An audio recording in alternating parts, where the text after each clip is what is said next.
Let's bring in 1320 Kings insider James Ham live from the media room at the Golden One Center. James, my man. What's happening, gentlemen? How are you? My mask off. I hope that's okay. We'll see. We'll see if I get the mask police get me. Is there another person in sight?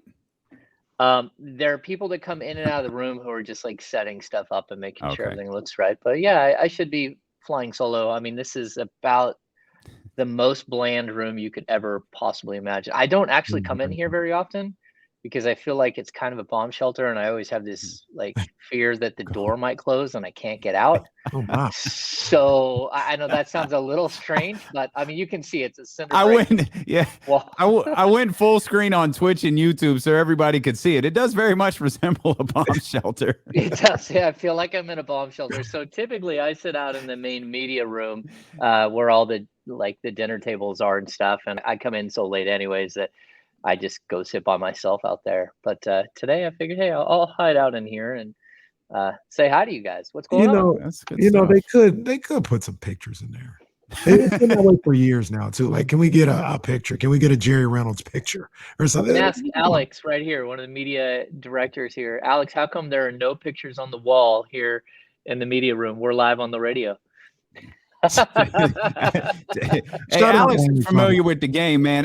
Me and Alex came up together. Alex was an intern for the Sacramento Monarchs when I was working over at KSFM. He brought me an autographed basketball that year that they won the year that the Monarchs won the 2005 NBA championship, WNBA championship. Yeah, shout out to Alex. So Alex is that dude. It turns out that ball was useless because we got another one later that year that they actually won the WNBA championship with, and all the players signed it. So we had the two different autographed baskets. Very nice. That's another story for another time. But we talked about it earlier though. They do need a pull-out couch for you, James. It's a long day.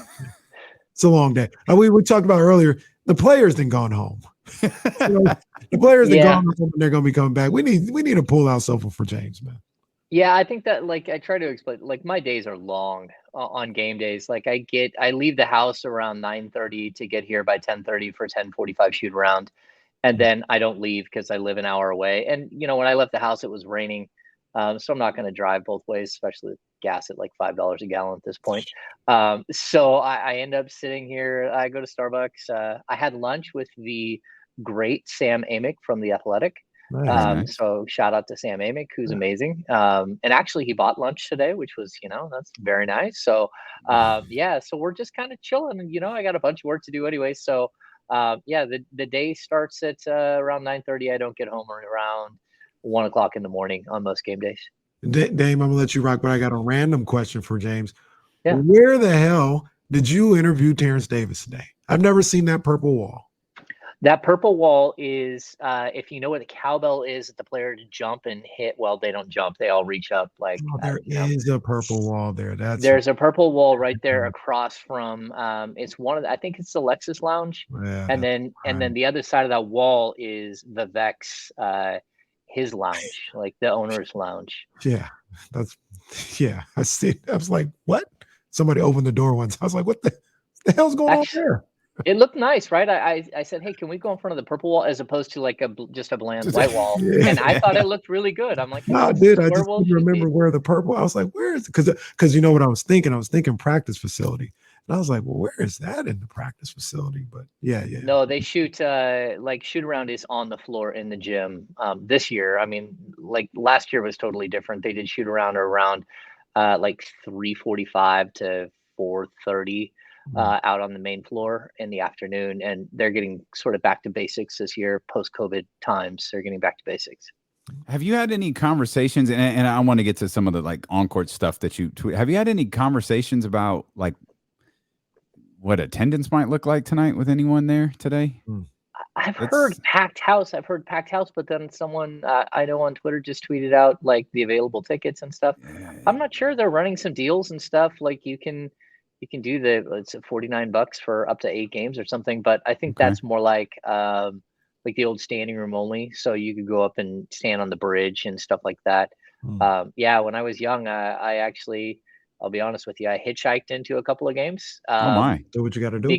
Yeah, because I didn't want to pay for parking, and I would buy standing room only tickets when every game sold out, which I think standing room only were either $4 or $6. Wow. And then you just go find a seat once you're in the building, and so you get away with like a super cheap evening of Kings basketball. I wonder why, and I guess I know why they wouldn't do that. But so when I would go to Vegas for Mayweather fights, they would have the fight tickets, and then if you wanted to watch it on closed circuit, it was like $60, and it was supposed to be in a ballroom in the MGM. And what I found out, they not just Mayweather fights, but all these fights, they'll go through the tickets, see what's going on, and if the people don't show up to buy the tickets, they take the people that are supposed to watch it on closed circuit and they give them tickets as essentially seat fillers for the fight. And that's another way to get into the fight. And I always wondered why they wouldn't do that for like a game like tonight. Like if there's a bunch of open seats on a lower level, maybe you give it a little time and you take those people from the upper level and say, hey, come on down. Come on down, because that's not going to be a good look if there's a lot of empty seats in the lower level. Yeah, I would like to see that. You're right. Like bring people down from the upper level, put them in the lower level seats that aren't sold. I think that would be a great thing, because once you sit down below at Golden One Center, you don't want to go back upstairs. Yes. You realize that the view, I think it's the biggest lower bowl in the NBA. And then the upper bowl is like terrifying. It's so steep. It's so steep. Yeah, I went up there to visit someone that was going to a concert one time, and I was like, man, I don't even think I want to. I'm like getting like all like off kilter here. It's jarring. A little, yeah. They couldn't have cup holders on the ground because it was unsafe and they would have been a trip hazard. So that's why the upper bowl has no cup holders, from my knowledge, because normally they sit them on the back of the seat in front of you.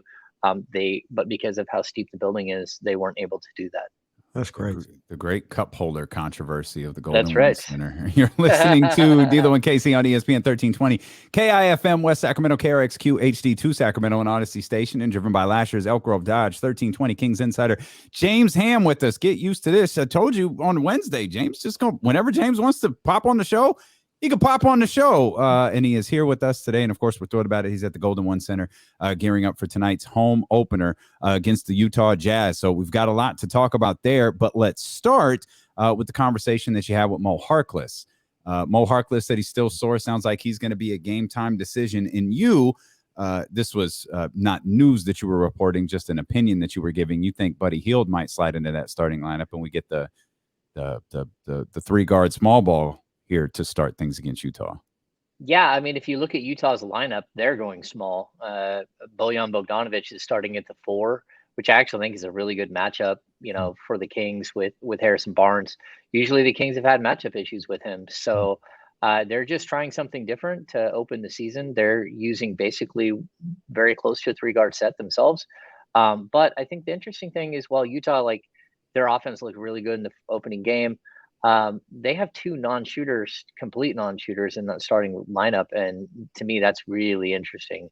And even, Mike Conley has had his ups and downs, and he wasn't really much of a scorer in the opener either.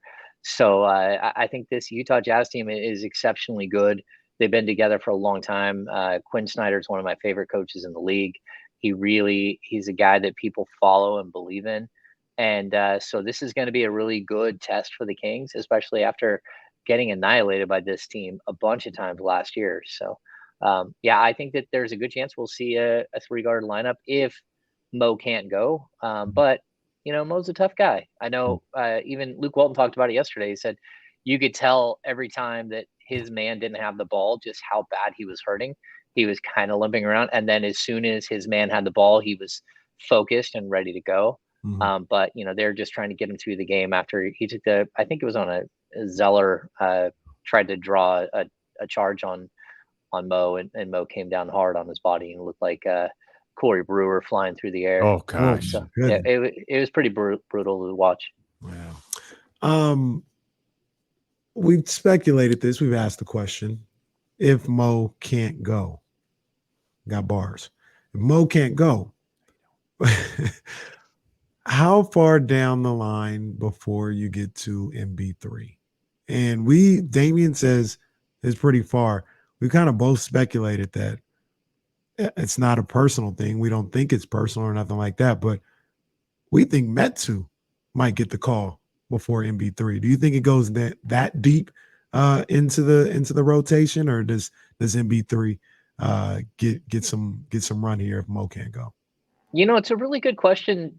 Like, typically I would say I don't think that he's completely like he won't play. Like, I tried to film the young guys playing yesterday.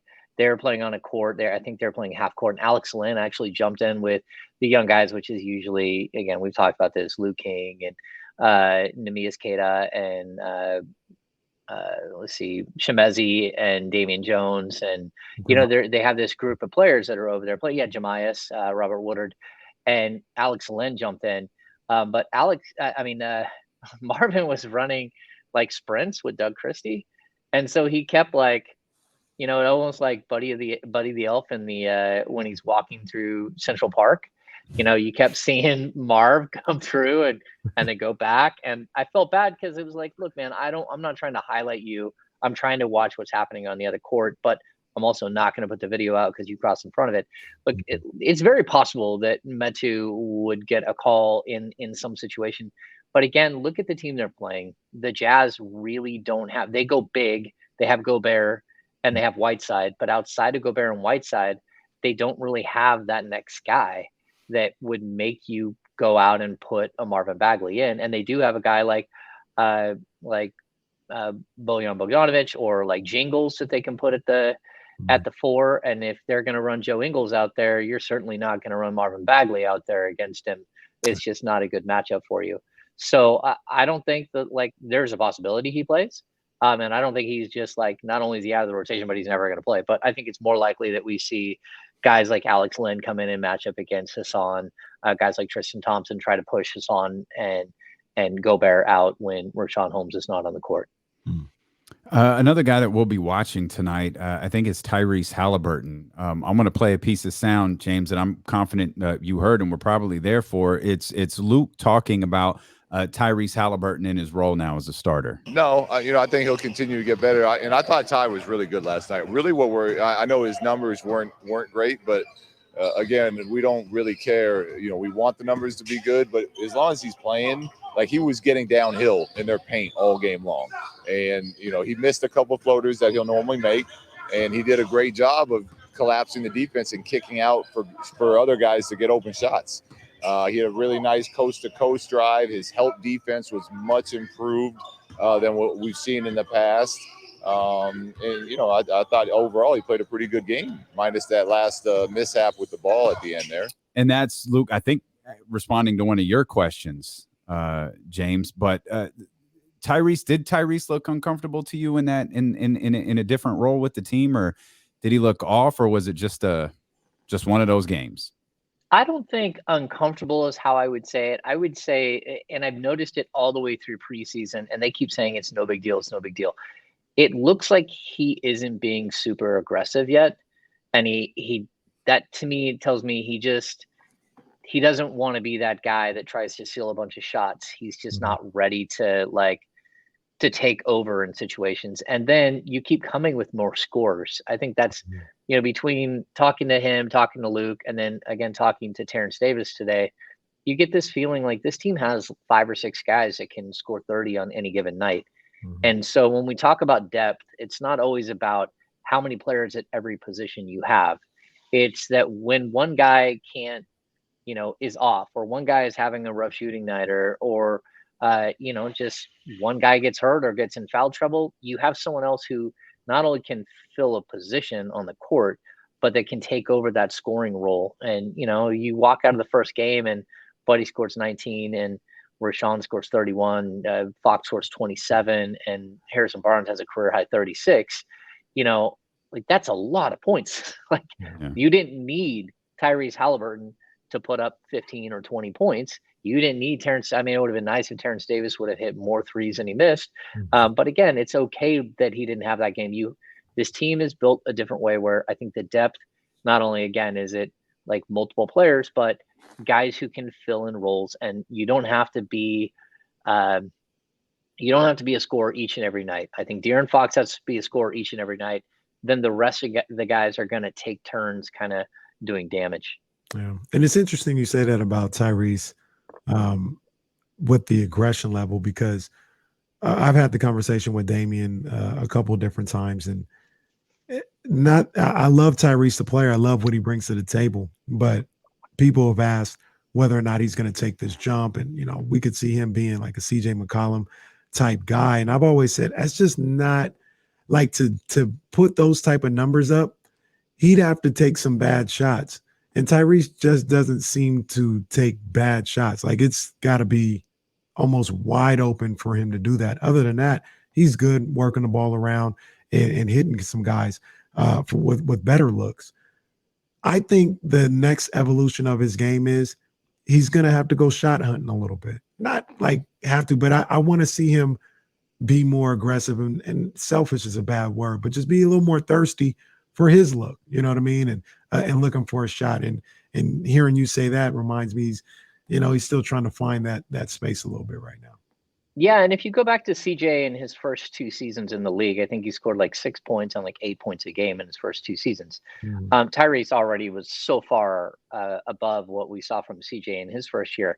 But when CJ and Dame really started to take over and become that backcourt pairing, it was because that Portland had gone completely non-shooter at the other 2 positions. So that means that, when you're looking at a Mo Harkless and you're looking at a Al-Farouq Aminu and you're coming off the bench with like a Plumlee and those guys, well, that means that all of the scoring load is going to be on that backcourt, and they know it. Each and every night, you need 20 from one, you need 30 from the other, and it doesn't even matter which one is doing which, as long as you're getting 50 out of them, right? Well, that's just not the way this Kings team is built. Like, this Kings team has a bunch of scorers. They're going to have guys that can light it up nonstop each and every night. And again, some nights it's going to be Terrence Davis catching fire and hitting, 6 or 7 threes like what we've seen, or it's going to be Buddy firing away. Like, they're just going to take turns, and you don't need that one guy like I think Portland has always needed, CJ and Dame. Mm-hmm. So what does he need to do differently tonight? Like, do you want him to be more aggressive on the offensive end? Like, you talk about maybe the points not being there. You also talked about the ass whooping that Utah gave Sacramento on 3 different occasions last year. Utah was scoring some points last season against the Kings. What do you want to see Tyrese do a little bit differently than he did against Portland? To be honest with you, against a team like Utah, you need to get Gobert in as many, like in my opinion, as many pick and roll situations as possible. Get him in the 2-man game with Rashawn Holmes. Holmes ate him alive last season. Gobert really did struggle to keep up with the speed and quickness of Rashawn Holmes. So while he's slightly undersized and there's going to be moments where he does some major damage against you, I think that's what I would like to see from Ty. Shoot as many threes as possible. Don't be shy about, like, if you got an open look, take it. And I don't think he really has been that shy, except for I just don't think there was a bunch of open looks for him. I think, the way that game played out really in the opener was Fox tried to get his offensive game going early, and then he walked into, I think he had most of his 8 of his 9 assists, something like, or 7 of his 8 assists, something like that, came in the second half. And so we saw him start to do more damage late. And by that point, you'd already seen somebody get cooking like Harrison Barnes, where you're going to start feeding the hot hand. And so again, I think that there's opportunity there for Tyrese to get some of those shots. It's just, I think it's just one of those games. And what I don't want to see him do is try to attack Gobert in the paint. Like, your floater didn't fall last time. You didn't think it's going to be worse this time, because that dude's swatting at everything. And I think you can beat him by dragging him out a little bit and making him work for his money. 1320 Kings insider James Ham with us live from the Golden One Center right now as the Kings prepare to open the home portion of their season against the Utah Jazz tonight. We've got a lot more to talk about with James, and a lot more to talk about this game, including our keys to the game, brought to you by Sac City Mortgage. We've got that coming up next. We're going commercial free till the top of the 4 o'clock hour. You don't have to go anywhere. We're live on the Odyssey app. We're live on twitch.tv/ESPN1320, youtube.com/ESPN 1320. And we are live here on your home for real Kings coverage. Stilo, KC, James Ham on ESPN 1320. clear. We'll knock out I these keys. I like those sweatshirts. I like them. We got one for you. We're placing the next order this weekend. Mm-hmm. So I'll have you text me your address and we'll get these sent out. But yeah, sounds good. We've built a little e-commerce business over at DeLoandKC.com. Oh, that's very nice. Well. Yeah, I like them. Those are sweet. Thanks, man. Thank you. It's James, good day. Did you have any thoughts or disagreements on NBA 75? Guy who made it. Wait, did Dwight make it? Nope. Oh yeah, there's no. And to be honest with you, like I know Clay's all upset he didn't make it. We saw that today, but like Mitch Richmond deserves to be in it before Clay, in my opinion. I mean, Clay has all those rings, but we know that like the star of that team has been Steph, and while Clay is going to go down as probably the number 2 3-point shooter of all time when it's all said and done, I still think that he's a tough call. I mean, throughout the entire Jordan era, Mitch Richmond was the second best shooting guard in the NBA, in my opinion. Mm-hmm. And I mean, Drexler could claim that, but I still think that Mitch Clyde is the guy. was really good. Yeah. It sucks, with lists and stuff like that. You gotta. It sucks. Who's gonna come off? A lot of people have been talking about Dame shouldn't have been on there, and I don't think he should have been on there on the NBA 75 list. When you talk about what he's done in the league, like he's a great ball player. He's put up numbers, but they made it past the first round twice in his tenure. Twice. I think once. Isn't it? They made it all the way to the Western Conference Finals. I think that was it though. And then they played the Warriors in the second round another time, I think. Okay. That's it.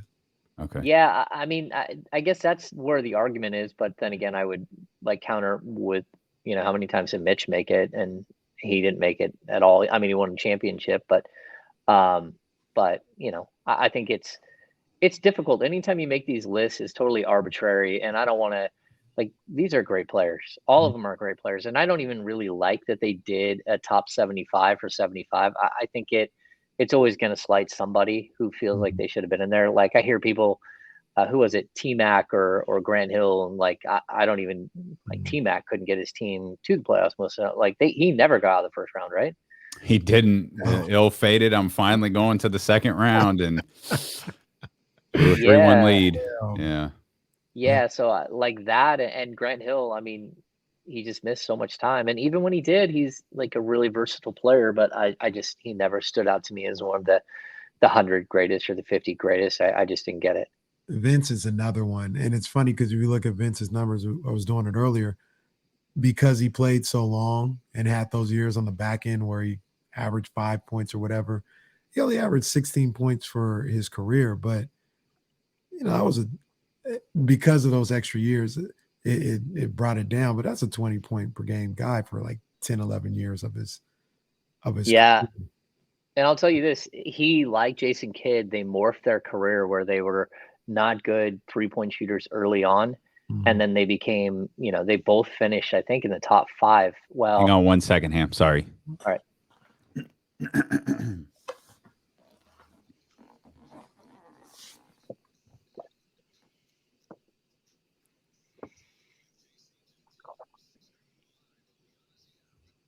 CE40 bringing us back on this 49ers Friday, brought to you by McQueen and the Violet Fog, the smoothest gin in the world, handcrafted in Brazil. We wrapped up our 49ers conversation, though, and we're talking Kings basketball. James Ham with us here, 1320 Kings insider James Ham with us here. And before we get to breaking down this game, let's just give you these straight out the gate keys to the game. Brought to you by Sac City Mortgage. Unlock your homeowner dreams with the People's Lender, SacCityMortgage.com. James, we're going to talk about this moving forward. KC, we've been talking about this all day. Key, fight, especially down low. They were destroyed on the boards last year. They were out-rebounded by double digits in each game. 2 of those games, they gave up 50-plus rebounds to the Utah Jazz. KC, they got to fight down low to win this game tonight. I like that. I like that as well. But I think they need to keep the possessions low for a team that's as potent as the Utah Jazz are on the offensive end.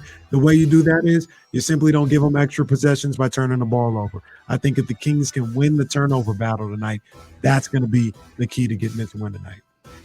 Keys to the Game is brought to you by Sac City Mortgage. Unlock your homeowner dreams with the People's Lender. The People's Station right here. SacCityMortgage.com. Got any thoughts on things that the Kings have to do to get the victory tonight, James? Yeah, I think your keys are good. I also, like, if I'm the Kings, like, you saw a very good defensive effort for the first half against Portland, and then they allowed adjustments to be made. Like, look, this is early in the season. People don't know who you are yet. Shock the world. Go out there and play D the whole time, and really, like, put it on Utah to beat you. And try to ride the crowd, because this is going to be, like, whether it's a packed house or it's close to a packed house, like, this should be a really good, engaged crowd. Give them a show, because you need to fill that building up, and you need to build some excitement here. So that would be my keys. Like, punch them in the face and then get the crowd involved.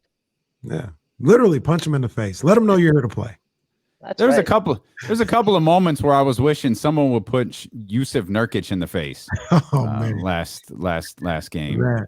Hey, James, you tweeted it out. They had the 2-minute report that came out, and there was 3 that they got wrong or whatever. The funny thing about it, because a lot of people were up in arms, and Davion came on and said it was wrong. It looks like I got it wrong, because I didn't think the Nurkic play over Davion was a foul. I thought he got it at its high point, got the rebound at its high point, and ended up making contact eventually. But they called that one a foul. It should have been a foul on Nurkic. But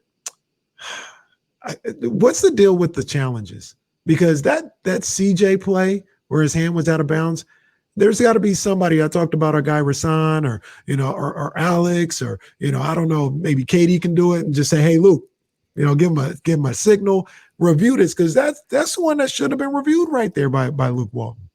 Well, here's it's so frustrating. Like, the problem with the replay system is you can only overturn a call. You can't overturn a non-call. And so there's no way to actually review the play because it wasn't called. And so, like, if a guy is fouled, then you can check it. If a guy isn't fouled, and we know, like, Fox got hammered at one point by Nurkic in that game, they don't let you review that, because the ball's going back to the other end, and you can't call a timeout on someone else's possession. Right. So you can only call a timeout in the NBA when you have possession, right? So they're racing down the other end, and you have no recourse. There's just nothing you can do. So the only way you can review a play is if the whistle is blown and something is called. And so the Nurkic over the back, I thought it was over the back, like, in real time. I mean, as an offensive player, as whoever you want to consider Davion in that situation, he has a right to a position, and as a 7-footer, you do not have the right to just jump on top of somebody and crush them. So I think that was bad.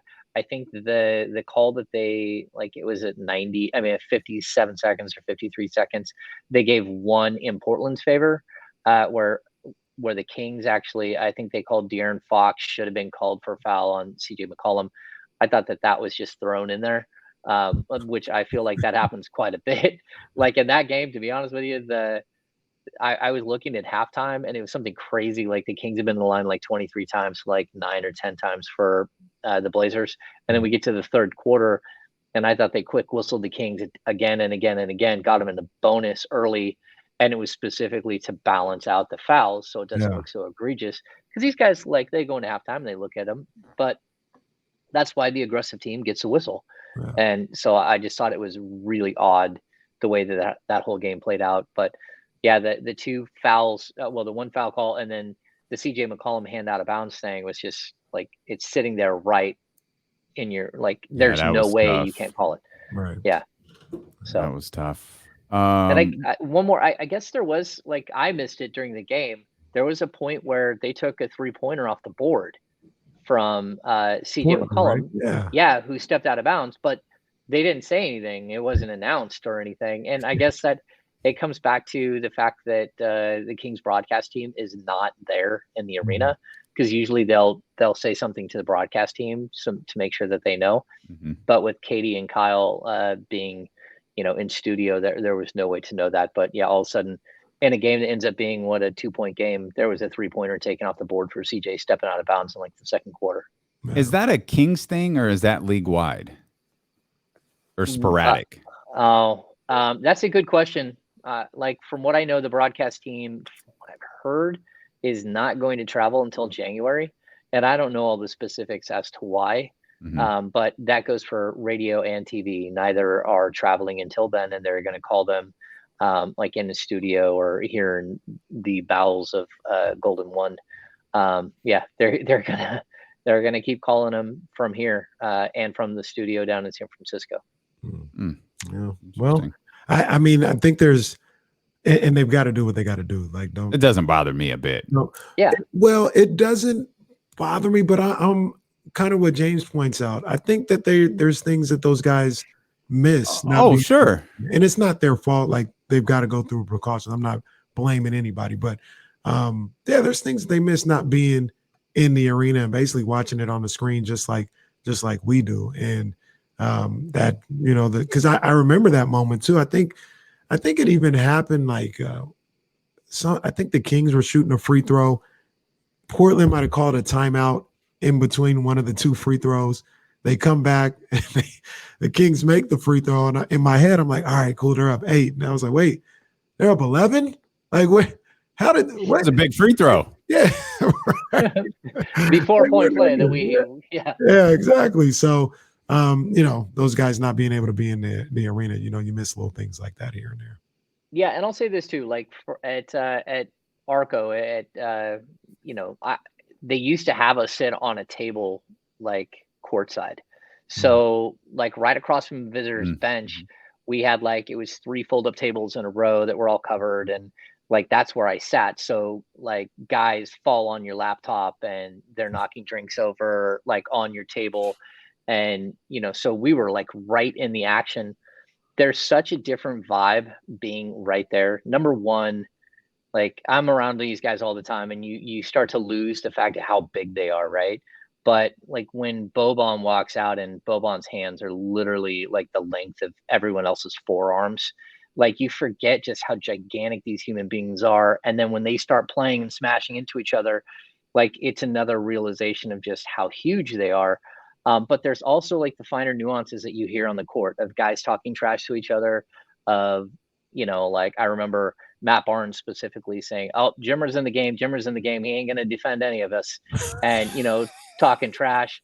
I remember, I think it might even been Matt Barnes. It was a Clippers game.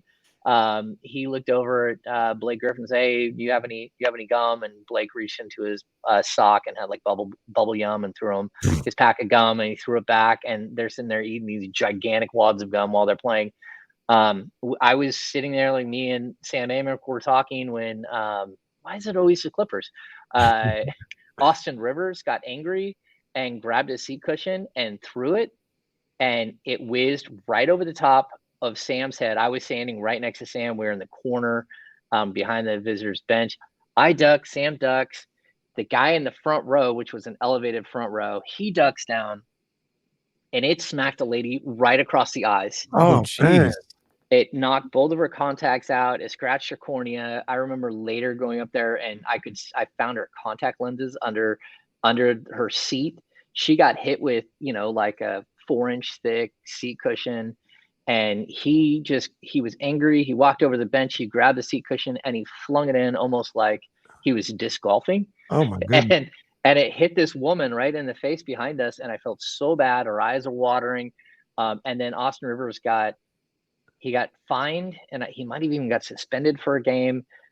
He apologized one day, but then later on the same day, he took back the apology and said he didn't do anything wrong, which was just like, just horrible. This is why everyone hates Austin Rivers, dude. Yeah, but you get to see that stuff. That's what's crazy. You're right in it. Like, So that's what my point was. In related news, this lady is going to be one of the first people making a bid for the Phoenix Suns when they're going to sell, because if I was her, I'm getting paid.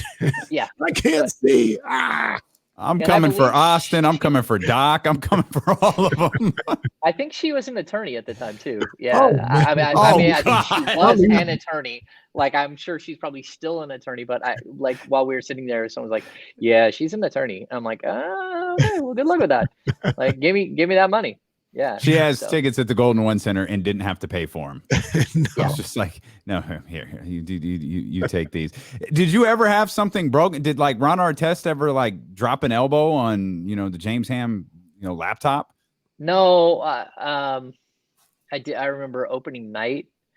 I forgot to zip my backpack, walked out, and dropped my brand new MacBook and broke the screen. Oh, nice. Yeah, so that stuff happens. I sat next to Aileen Boisson for 3 seasons, and like I was tech support because Aileen, helping her get laptop issues fixed or phone issues fixed and all that stuff. So it's just a different vibe though. You're sitting there like you're just like you're in it. You're it's like sitting on the front row if you were a fan, but you're sitting there reporting it the whole time, and I think it's a different vibe. So that's why I think it.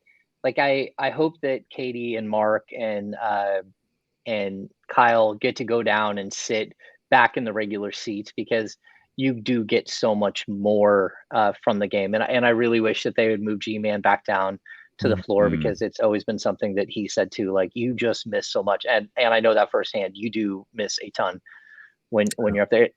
So these things are fascinating to me, right? Like I really like this aspect of covering games. And a little like last night, it was fascinating. I put out a tweet and got a little traction. I need the coaches to get back to wearing Armani suits. Like I don't need the dry fit with the slacks and the shit. No, let's get Pat Riley back in here. But are there any NBA arenas that have the media on the floor anymore? Or are they all up in kind of a designated area now?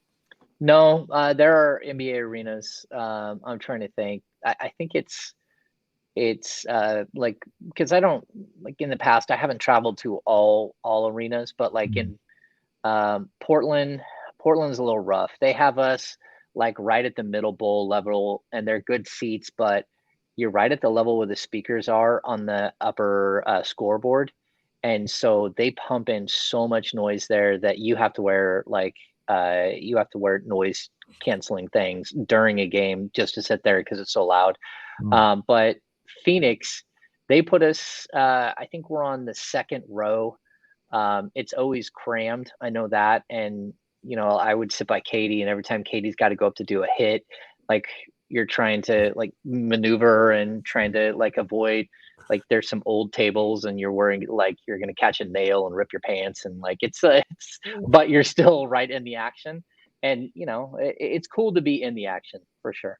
Wow. The media area is now the least of Phoenix's concerns moving forward. It seems like it. Yeah, it'll be an interesting story to watch develop. It is the Kings and the Utah Jazz tonight. We saw a great performance from De'Aaron Fox in game 1, but my partner came in and said, yeah, that's De'Aaron on a night-to-night basis. 27-8, I think, was the total for game 1. Yep, do you think that is that De'Aaron on a night-to-night basis now? I think it should be, and to be honest with you, I think he could have been better. Like, I don't need him to score more than 27. I mean, sure, he can score 30, he can score whatever, but I think we need him to clean it up a little bit. But I thought he was really good. I also thought he didn't get any foul calls. He should have been at the line even more than what he was, which was already a lot.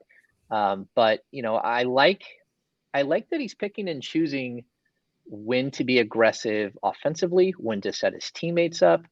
I like that he saves some for the fourth quarter. I think in game 1, he didn't save nearly as much for the fourth quarter as he did through some of the preseason games. And that was because he expended a lot of energy in the first. And then I thought he played really good defense. Like, I think there are plenty of times where he thought, look at that. He's staying in front of his guy. He had the big block on Dame early in the game. Yeah. So, yeah, overall, I thought he was pretty solid. And his stats are spectacular. And it's funny that you get to a point in a player's career where he can just walk in and you're expecting 27 and 8. You're just like, all right, that's what he's going to get every night. Let's see who gets the other points. Right. I agree with you, James. I didn't think he played great. He had great moments. He was up and down, and the shot was up and down throughout the game. But I loved his aggressiveness, right? And I loved him saying, maybe you don't necessarily always put a number on it, but his 22 shots, for me personally, James, I didn't have a problem with that. I want him to be that aggressive where he's taking 18 to 22 shots a night. I feel like gone are the days where De'Aaron Fox has 16 points. You know what I mean? Like it needs to be, whatever happens in that game, we know De'Aaron's going to have 23, 24, 25, 26 points. And if he's feeling really good, that's where he gets into his 30 and all this other stuff. But the 16, 17 points a night, like I know he wants to be a point guard, but you can be one of these modern age point guards where, a regular night, a typical night for you is 22, 23, 24 points a night. Yeah, I think my biggest concern is, again, it's not just that he shot 25% from 3, which again is super small sample size. I'm not worried about 25% in game 1. It's that some of the threes weren't even close. That's more the concern. Like Terrence Davis missed his first 3 3-pointers, and he finally got one to rattle down that even tried to climb out too. But 2 of the previous ones like went and then popped back out. Like they were down. That's not how Fox missed a couple where it was like, oof, like I don't want to see that. I want to see him, to be honest with you, I want to see him more catch and shoot, which means I want to see Halliburton's assist numbers go way up, because I want to see him create those opportunities for Fox as opposed to Fox trying to create an opportunity for himself. And that's where his 3-point percentage for me is going to go way up. But overall, like, look, it's the first game and there's first game jitters, and you're playing against Dame and CJ, and like the magnitude of it, and you're trying to get off to a good start. And they did. I thought he was really good for most of the game. He just had some things that, again, let's clean up a little bit. Were you surprised that there were moments, not many, I think Brendan Nunez told us it was like maybe 5, but there were points in the game where both Tyrese and De'Aaron were out of the game? Did that surprise you? No, I mean, I would like to see them both on the floor, or like one or the other on the floor the whole game. But I also really like that Davion with Terrence Davis and Buddy Hield. I like that. I think it's fun. And Buddy has become good enough that, especially as a creator, what he averaged like 3.5 assists last year. Like that's solid. That's solid for a guy who came into he got to the Kings, and not only he struggled to dribble, and he struggled to make any kind of pass that was like, he just wasn't good at it. And I think he's worked really hard on his game and improved. And I think Terrence Davis can be a really nice shot creator for himself and for others.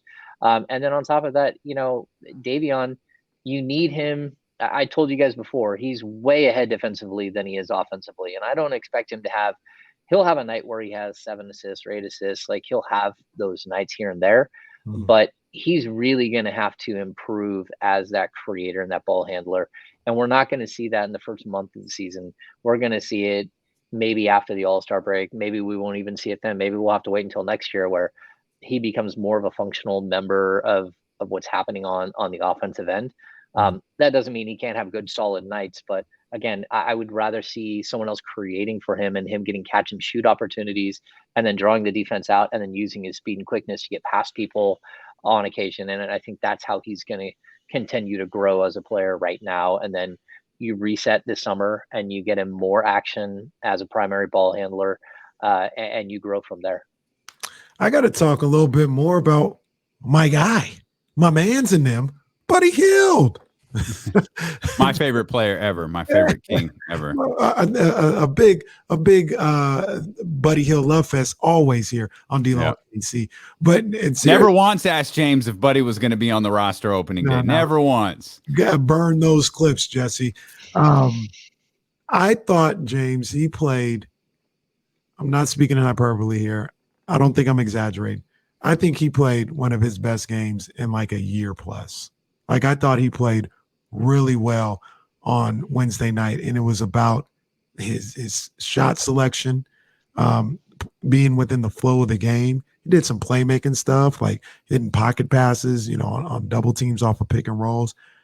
I just thought the whole aura, it wasn't perfect, but the whole aura of Buddy Hield while he was out there was about getting a win and doing what's best for the team. And it resulted in him having a very efficient night, in my opinion. Hey, maybe the bar was low or whatever the case may be.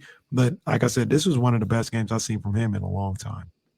Yeah, I asked him like maybe a week ago about being a star in his own role, right? And the good teams, that's what happens. Like you get players who, we even talked about with Marvin, just he doesn't really know who he is yet.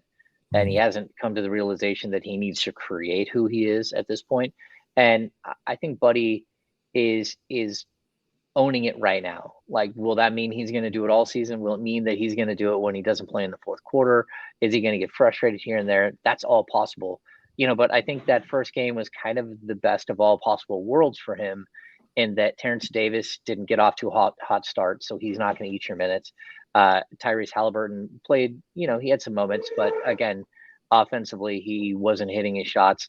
So I think it allowed Buddy that opportunity to hit his shots and to be creative and to do the things that he was able to do. Not every game is going to go that way. And so he needs to accept his role every single night. And that role is not always going to be the same role. And so I do think it was a really good starting performance for him. And look, the Kings need him desperately. They need that guy to come off the bench, and they have other players that can do it. I think, again, Terrence is one of those guys that can be a microwave and can score a ton of points for you. But the way that Buddy does it with consistently drawing the defense to him because of his ability to shoot the three, that's what being an elite 3-point shooter does. It draws the defense towards you, and it opens things up for the rest of your team. Yeah. Buddy, he also finished the game, didn't he? Wasn't he in the closing lineup out there to close things out? Yep. Yeah. Free throws. No, he was in the closing, and that's why. And we talked about this a bunch of times about Buddy's lack of free throw shooting. Mm-hmm. He was really good in that game. He went to the line early and often. He took the ball to the rack a couple of times, which I was super impressed with. What do you end up with 4 or 5 free throws? That if he could do that every night, then scoring 19 is going to be a cakewalk for him. That means he hits a couple of threes. He hits a couple of layups on the breakaways, and then he gets to the line and he knocks down, typically that guy is going to shoot 85 to 90% from the free throw line. That's the way he can be really efficient and really good at his job and his role. Yeah. I keep forgetting that we talked to James before the Portland game. So we hadn't talked to him about the game. And the other thing that we had talked about maybe a couple of times before that opening game was Richaun Holmes. And Richaun Holmes was not an issue at all on Wednesday night. That was the guy that we know and love, and then some, because he played phenomenal as well. 21 and 11, maybe not one play ran for him, and still just unbelievably effective. Yeah, he snuck up and almost had a double-double by the end of the first half. Like, it was like, where in the world all of a sudden he was at 13 points. You're like, how did that happen? And it's just like, that's how you have to create for him. Just make him part of it, and he's going to be really good all around. And, I thought Tristan Thompson had an okay game. I don't think he was spectacular, but you instantly saw that this team is different when Richaun Holmes is on the court. It is what it is. His lob threat, just like Buddy's 3-point shooting, he just makes the team more efficient, better overall. And, I think that he's a guy that defensively, he's one of your better players. He can defend the perimeter. We saw he D'd up, I think, Dame at one point, or maybe it was Powell. Yeah, he was out on the perimeter, and he's really good. He knows how to get down low. He knows how to stay in front of his man. He doesn't bite on the up fakes and stuff. And so overall, I just thought it was a really, really efficient and tremendous game. And that's, again, you have all of these different little pieces that you have. Everyone is so different on this Kings roster. I don't think there are 2 players that you just look at and you go, man, those 2 are just kind of replicated pieces. They're all different. You can tonight against Gobert and Whiteside, you can go Richaun, and then you can mix it up, and you can go Tristan Thompson, you can go Alex Len. You can give them different looks. You can give them different looks at the 4. You can give them different looks all over the backcourt. I just think that, like, again, the versatility is kind of cool to watch. I wish they had one more 6'8", 6'9" guy like Mo Harkless, because, you know, when Mo, if he can go or not, we don't know yet tonight. If you lose him, you lose a lot of versatility. But I like the mix and the way that they can give you different looks. Mm-hmm. D'Lo and KC along with James Ham here on ESPN 1320. You mentioned Tristan Thompson. Do you think is the playing time with Tristan and Alex Len, do you think that's situational, or is Tristan slotted above Alex Len and we may see a lot of DNPs in that box score for Alex? I think it's situational to a certain extent. Like in a game like tonight, when you're going up against Whiteside, if he starts going up and over the top of Tristan Thompson, you're going to see Alex Len. You're going to see a quick, let's just go straight to Alex. So, but I think initially, because of the way that Tristan kind of fits in, and he's kind of been one of the leaders of this team, and he's been keeping it so light and really, like, he's been such a good spirit to have around the team, that I think you're still going to have him as part of the mix until maybe you can't. And to be honest with you, like, Hassan Whiteside's going to want to slide into the middle of the key, which is what he does every time. If Alex Len can get up and block shots, that's one thing. But the best way to defend that is to just not let him slide into the middle of the key. And Tristan Thompson gives you a really good opportunity to stop that from happening, because he's one of the strongest guys. He has a really low center of gravity, and he can really push guys out for a guy as big as he is. Yeah. Davion, he went through step one of his initiation into the NBA, going up against Damian Lillard and CJ McCollum a lot on Wednesday night. He's got Donovan Mitchell tonight. I thought the game plan was clear for whoever Davion was guarding. You got to set screens on him, because if you try to go one-on-one, you're going to lose that matchup. And I think that's the word is already out around the NBA. It doesn't get any better. I mean, I know Steph Curry's coming on Sunday. Donovan Mitchell is great, or whatever the case may be. But that's about as good as it gets with CJ and Dame. And when he was locked in with them one-on-one without any screen or anything, he more than held his own. They couldn't get around him. James. And I think teams are going to look at going up against whoever he's guarding is, you got to get a ball screen on that, because if you try to go one-on-one, that's just a tough night. That's an off night, so to speak. It is. It's an off night. And, you know, like I put out that, like, I think Buddy Hield would be your de facto starter tonight if Mo Harkless can't go, just because of the lineup that we're seeing with O'Neal and you know, Utah going relatively small. And someone said, well, why not start Davion against Donovan? And it's like, well, because this team has Jordan Clarkson. And in a lot of ways, Jordan Clarkson's a more difficult cover than Donovan Mitchell for certain parts of the game. You know, he's a guy who comes in and it's just his show to score. Yeah. And so I want to see him against all of these different players, all of these different looks, and see how he grows into it. But I like the way that the team switched. I like the way that they were able to, it's not just all on Davion to do one thing. You know, and then he's going to learn that, you know, a guy like Donovan tonight is tough, and a guy like Jordan Clarkson is tough. But then when you go up against Steph, it's a whole nother beast. Like, there is not a second of a shot clock that you don't have to be on. You have to be on the whole entire time, and you've got to be chasing him, and you got to be ready. I mean, he's like this weird mixture of, like, the best dribbling guy that you've seen, but also Reggie Miller, who just runs around and runs off the screen after screen after screen and never stops, gives it up, moves to a new spot. That's going to be like an eye opener for Davion as well, where it's just learning every single night from the great guards in the league.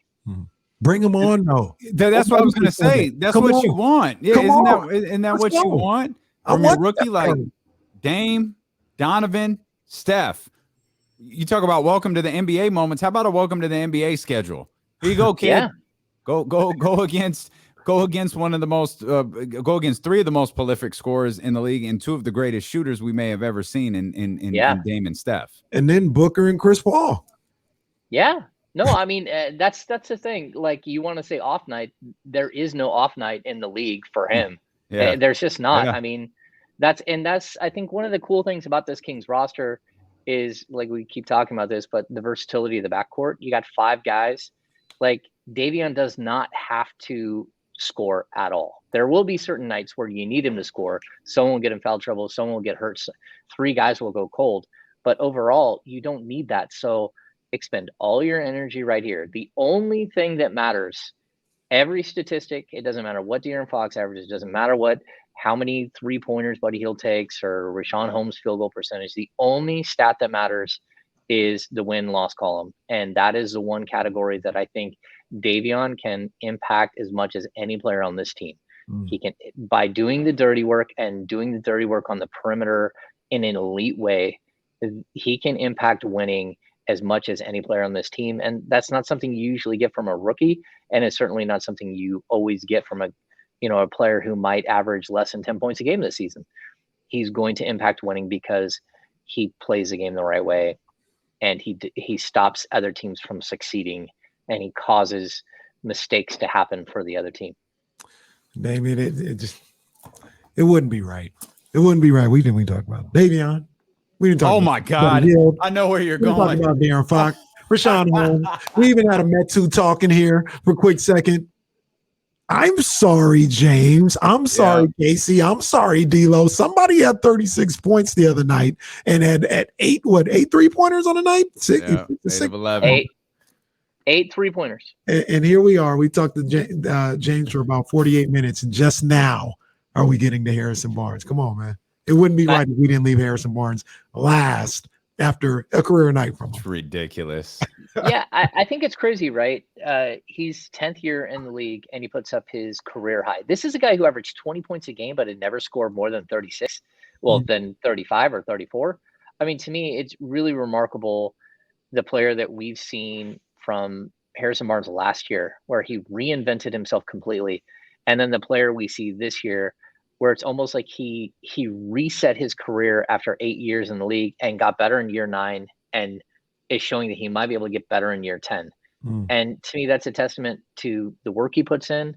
I think we had Halliburton said that he thinks it's because he's a new dad, and that's been impactful for him. He's a guy that maintains his body like nobody else. So the reason why we don't always get Harrison Barnes like in post game or after practice is because he does an hour and a half of ice tubs and barometric leg sleeves and like all of these things that he does after a game to maintain his body and to really be, able to play this game for as long as he wants. That's what I do after shows. Yeah, he's just such the consummate professional. And I kept telling people last year, like, you would be crazy to give him up. And it's not just because he's a good player. He's a good human being. He sets an example in so many different ways for this team. This is how you be a good teammate. And being a good teammate doesn't mean that you high five everybody. It means that you go and you put in the work for your body, and you go in and you improve every summer, and you go out in the community and you do like things that help your community that you're in, whether it's Ames or Dallas or Sacramento. That guy is spending money to help children, to do all of the things that he is literally a dream when it comes to having someone that you want to represent your city and your franchise. And so I think it's immeasurable at this point. And I really it would be cool to see Harrison Barnes get, this summer, like maybe a 3-year extension or 2-year extension, and make sure that he's in a Kings uniform for even longer. Again, his impact on this franchise is immeasurable in my opinion. And James, you're not talking about no old grizzled vet. He's not even 30. It just turned 29. Yeah. And, he keeps himself in great shape. There are 29-year-olds that look like they're 35 and, and he's just not one of them. Like playing with guys like Steph will do that to you where you're learning, but also playing with guys like Vince Carter will, help you remember the things that you need to do to maintain your body. And like all of these pieces that, you want from a veteran in your locker room. He might not be the big rah-rah guy, but he is a guy who will take ownership of mistakes and who will take ownership of what his role is to be the whole package as an NBA player, as a person in the community, So good dude. It feels like we take him for granted. Is it because he's not the big rah-rah guy? Yeah, I think it's because he's not your quote unquote dog. I think he's not a guy that's cheerleading. He's almost too professional at times where, like in media sessions, it's so well put together. They call him the senator. Like it's like a political speech. And I think he will have plenty of opportunity to do things like that once he's retired. But I think that's probably why you just you forget. Like I've said it a million times, having an NBA player that can be slightly above league average, 15 PER, 17 PER, right there in that range. Having that guy, you're going to find tons of them out there. But having one that can do that for 35 minutes a game, it's just so incredibly rare. They can start at the 3 or the 4, talk about 34 points. We talked about all of the 3-point shots, and then we missed the fact that he had 9 rebounds. Like he just, whatever the thing is that you need on a given night, Harrison Barnes usually can give it to you. And watching him do that step back move and just drill the 3 over LeBron in the last preseason game, it's like, hey man, like do your thing, whatever it is you can do. But Luke Walton said, I want him taking 8 threes a game. Yeah. I don't want him forcing up 8 threes a game, but like, do you, man? You're really good. Go out there and succeed. That's fine. Yeah. Do you think we see more performances like we did? Maybe not 36, but do you think we see more big offensive performances from Harrison Barnes like that? Maybe. I mean, could he be part of your quote unquote big 3? Sure. Yeah. I mean, but this team is an equal opportunity team where anyone who wants to step up and have a big night, I think the other guys are unselfish enough at this point to say, okay, game on. Let's see what you got. Let's pull for each other. Let's score for each other. And if you get hot, I'm going to keep feeding you until you start missing. And I mean, he didn't miss. I mean, he was so good in the second half after having a really quiet first half. All of a sudden, like what was it? 6 of 6 or 5 of 5 in the third quarter alone. I think he was 8 of 9 from 3 in the second half. I mean, that's just crazy. Yeah. James Ham is the Harrison Barnes of ESPN 1320, man. He gets the job done. He's able to do it all, whether it's from his bar at the house or from the bowels of the Golden One Center in the media room. James jumping on with us. And again, we can't stress this enough. This is going to happen a lot more often.